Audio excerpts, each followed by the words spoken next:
I've always enjoyed late night walks. There's something about the stillness that makes everything feel simpler. I'm a welder by trade, been doing it for over 40 years now.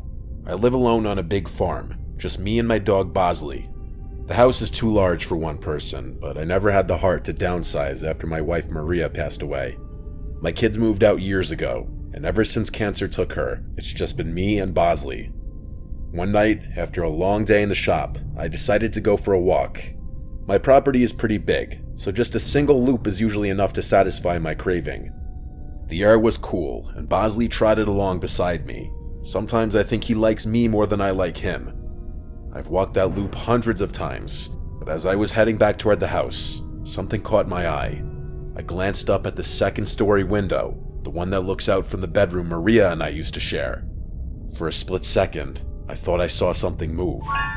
I stopped dead in my tracks, staring up at that window. There was no reason anyone should be in there. I hadn't been in that room in years, couldn't bring myself to. I felt my blood start to boil at the thought of some stranger breaking into my house. I wasn't going to stand for that. I rushed inside, my heart racing, and ran upstairs.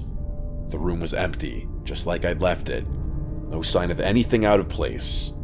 I looked everywhere imaginable, but found nothing. Yes, I was pretty freaked out, but I was more angry than anything. I didn't take this kind of thing lightly. I figured I had just seen something that wasn't there. I stood there for a while, feeling foolish, but I couldn't shake the feeling that something had been there. The next night, I woke up to Bosley growling. He's a good dog, never barks unless there's something to bark at. I sat up in my bed, listening. That's when I heard creaking coming from upstairs. It could have just been the sounds of my old house, but my mind went directly to footsteps, which were coming from right above me. I'm sure you could guess which room is directly above mine. I debated grabbing my hunting rifle. The room was exactly the same, untouched. My anger was definitely starting to turn into anxiety at this point.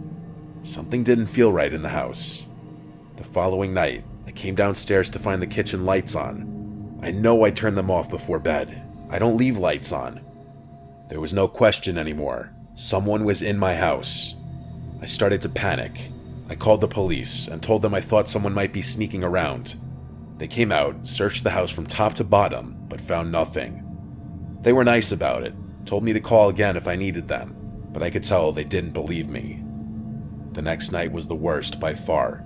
I couldn't sleep, so I decided to go upstairs and check the bedroom again. I don't know why.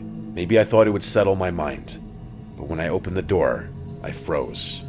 There were clothes scattered all over the floor. Maria's clothes.